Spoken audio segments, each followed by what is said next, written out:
Hello, welcome to this episode of Martial Truth Podcast, Shodanitis.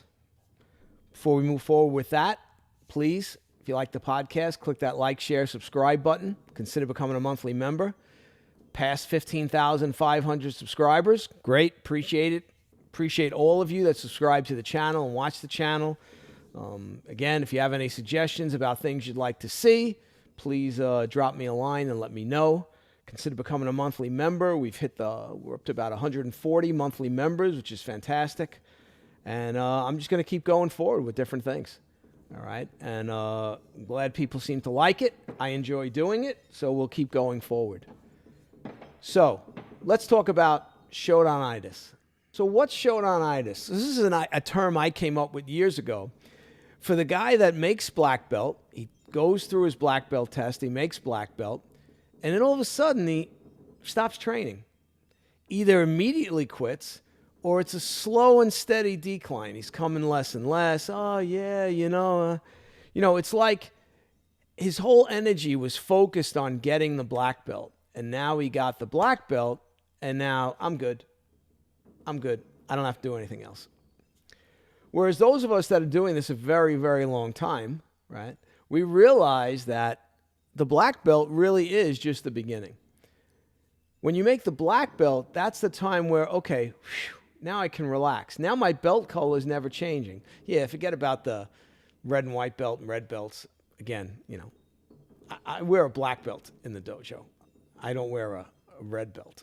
I wear a black belt. I only wear a red belt if I'm doing a seminar, maybe attending a special event, promotion ceremony, people testing for black belt. Then I'll wear my red belt, all right? Other than that, regular class, I'm wearing a black belt. So in New York school, everyone wears black belts. There's no different color belts, all right? So that's the point where you get to relax and say, okay, now I can just focus on training. I don't have to worry about the belt color changing or anything, and I can really, really work on my craft. So it's like you're playing guitar or piano, and you're initially learning chords, or you're learning keys. And then you get through your first song, where you can play your first song really well on that musical instrument you've been studying. And you're like, all right, I played that one song. I'm done. I'm not going to practice anymore. I'm not going to continue my study of that instrument. I'll just forget about it. So it's kind of an interesting thing, this thing that happens where people make black belt and they quit. And again, I don't think we'll ever 100% figure it out or find a cure for Shodanitis, but I think it's a subject that warrants a little bit of a talking about. We see people that stick around in martial arts for a long time and train. And, they go up in Dan ranks, but let's take the Dan ranks out of it. Let's look at a martial art like Tai Chi Chuan. I'm doing Tai Chi Chuan for 25 years. There's no certificates. There's no rank. There's no belt color. You do it because you enjoy it. So I think sometimes this idea of the belt structure, the black belt, actually hurts us. I think it puts a false goal. Black belt. I want to make the black belt. I want to make the black belt. I want to make the black belt. Okay, I made the black belt. Oh, no. Okay, I'm done. Now I'm not going to train anymore. But again, that's not really the goal. The goal is is a high skill set, which if you Shodan, you're nowhere near the higher skill set. You're just not. That's the goal, and a deeper understanding of the martial arts. And through that deeper understanding, like those of us that are doing it a long, long time, have devoted decades and decades, it's a deep study. There's a lot of interesting subjects within the study of martial arts. And I don't think enough instructors bring that out and push that point so that people think, oh, I made the black belt, I'm finished. And when in certain cultures, it's a huge problem. So within the Indian culture, not the American Indian, but the India Indian, many of them make first degree black belt, immediately quit. I've seen it in New York school where we have a pretty good sized Indian contingent within the dojo. I've seen some where they made it to second or third dan.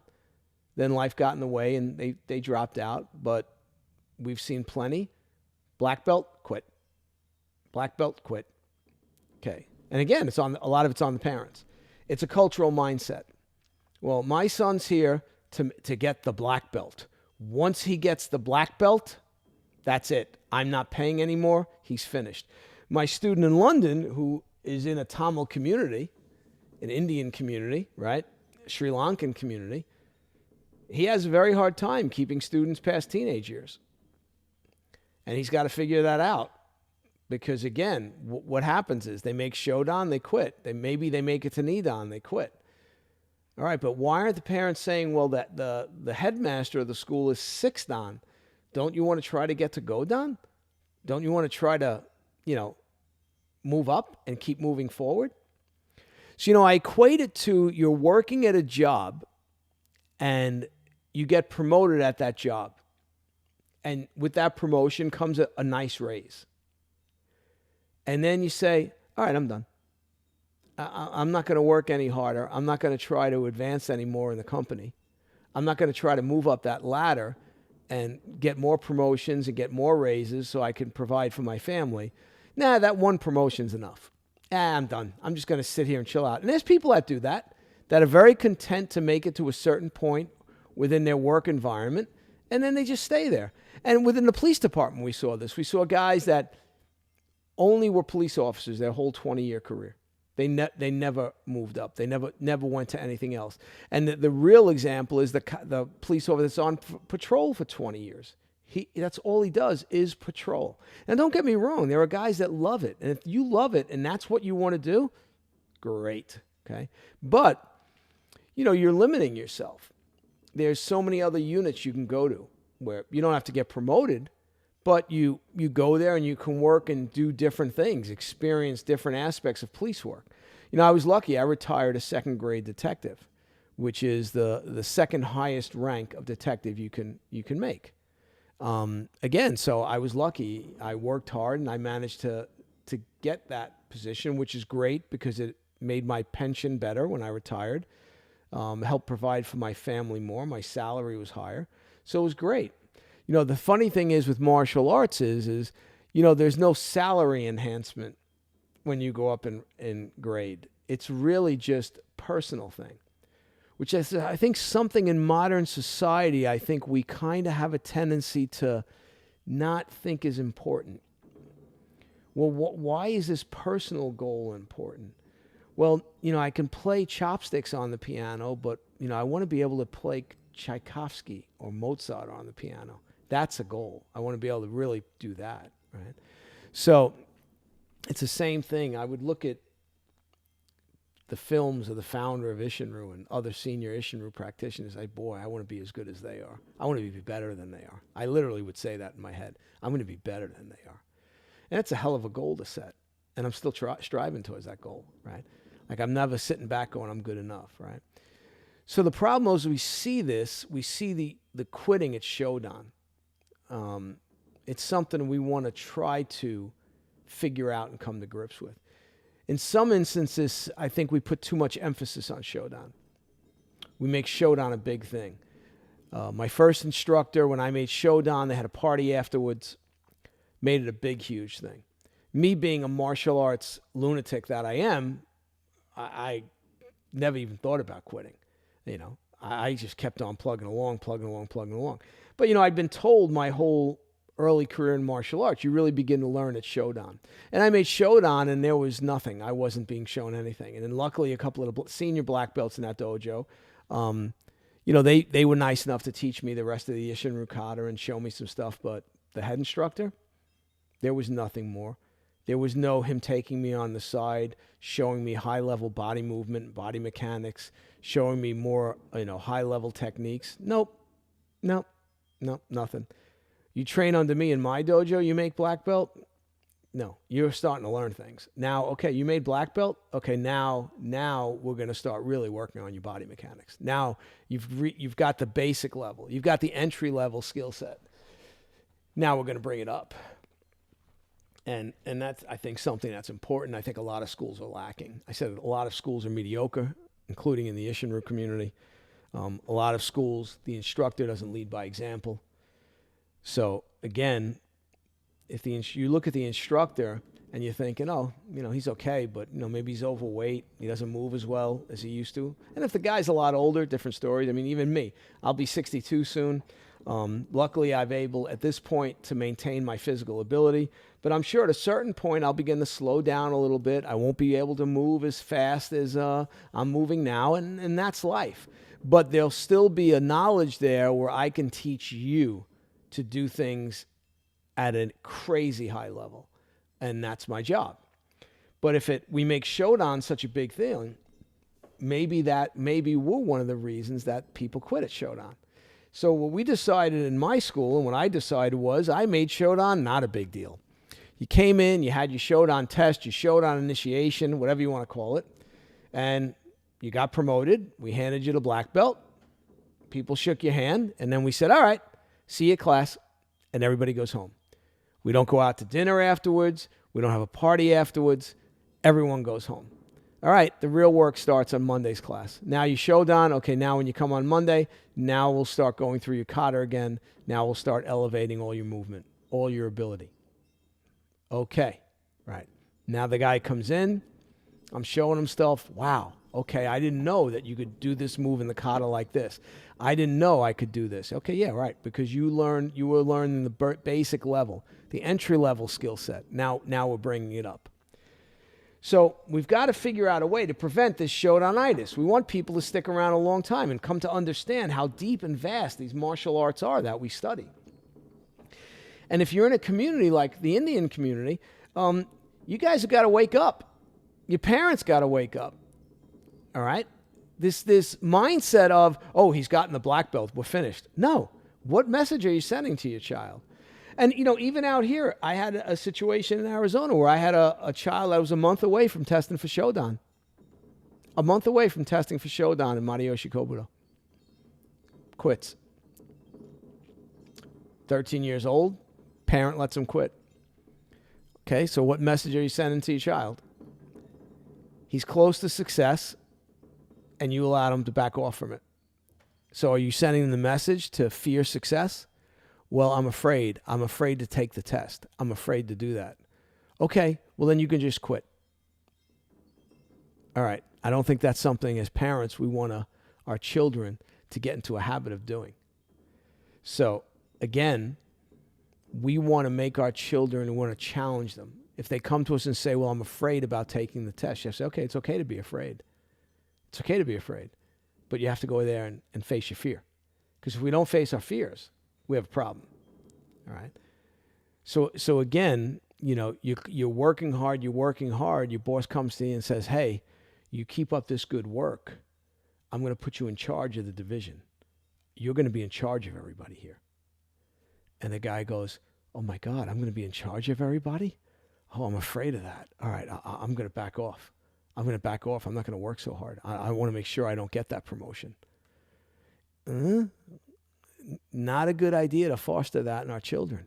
We want to foster the idea of success, of striving for something higher, of going up in whatever job we have, of trying to succeed.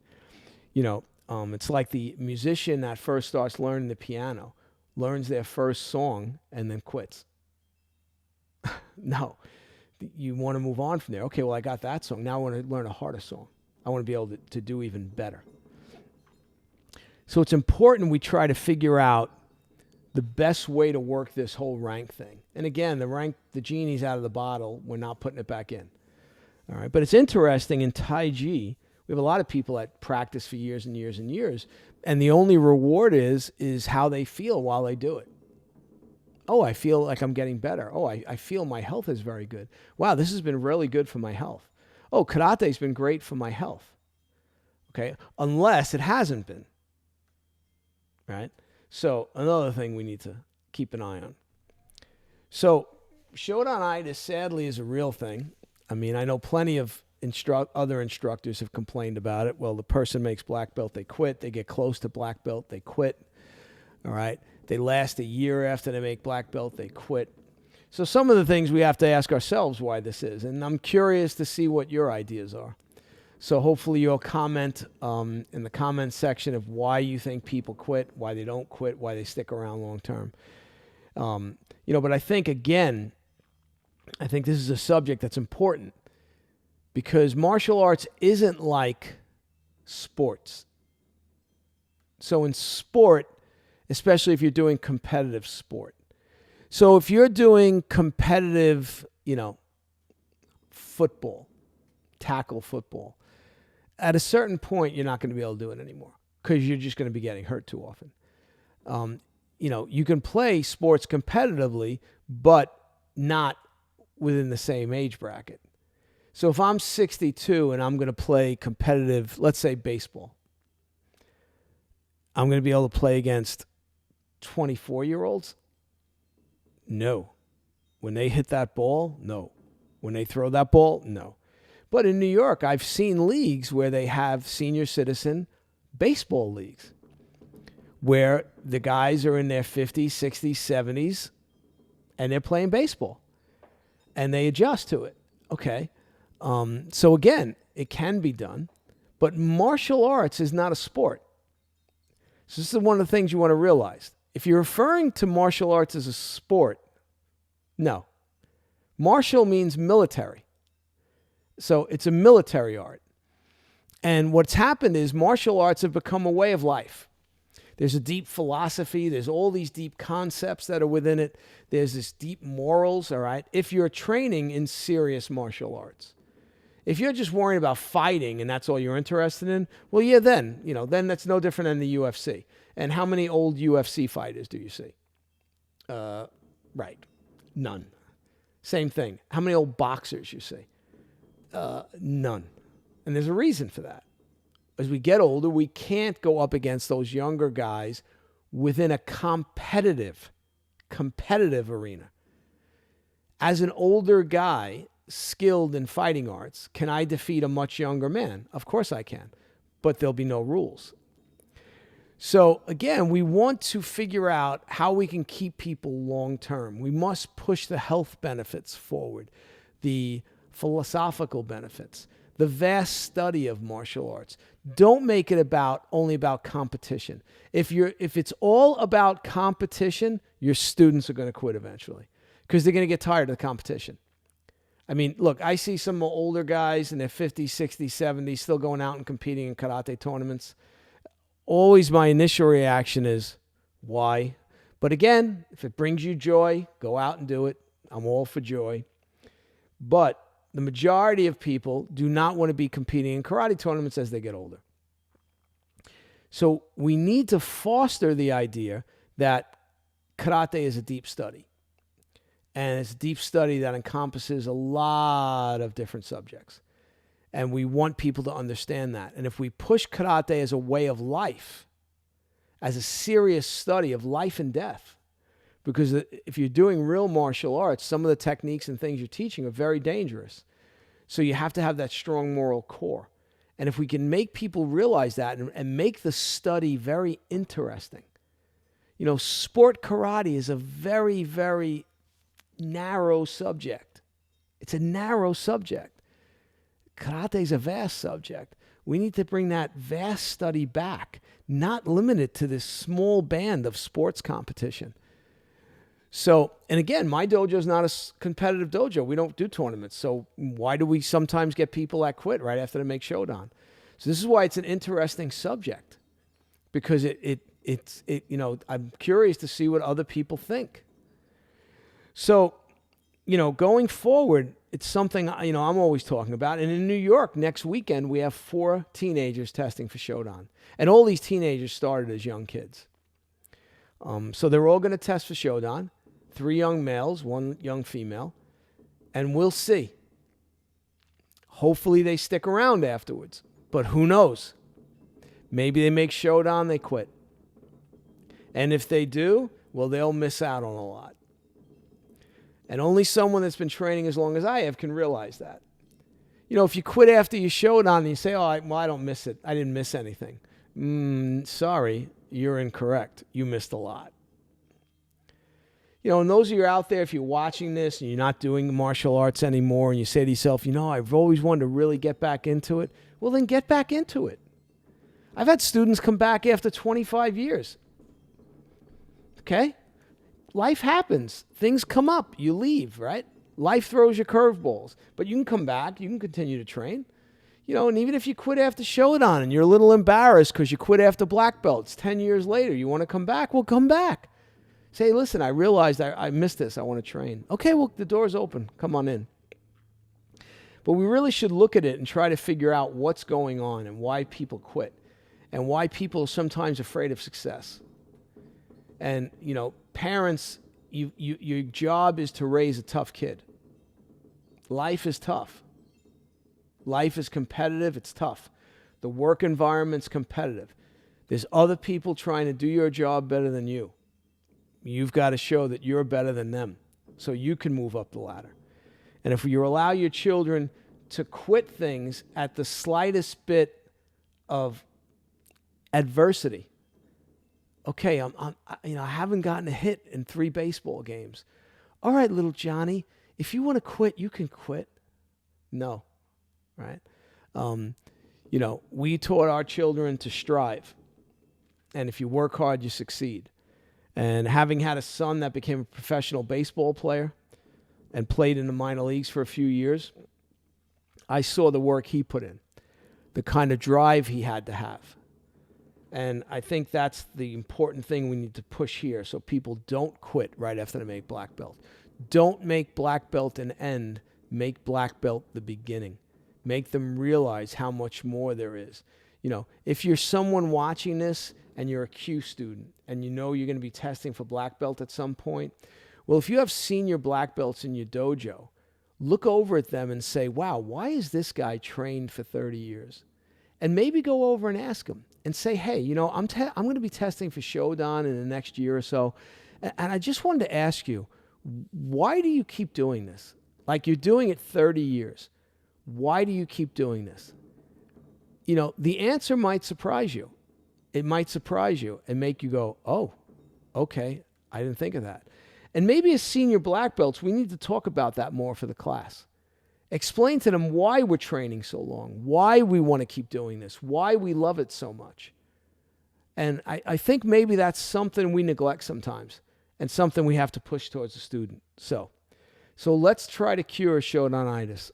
Let's try to cure it. Let's try to get people that stick around, make 2nd, 3rd, 4th, 5th degree. Listen, I want to promote someone to 9th degree. I'm 10th degree now. I hope I get to promote one of my guys to 9th. All right, that's what I want to do. I want them, I want to be able to reward them with that. So hope you've enjoyed this one. A little bit different subject, but I thought something we want to hit. We'll be getting back to some interviews, some other things in the near future. Coming up on our 100th podcast. Crazy. All right. Thinking about doing a live one for that where I can answer your questions. So I'll let you guys know. And so hope you enjoyed it. Please click, share, subscribe button. Consider becoming a member. And I'll see you in the next podcast. Thanks. Take care.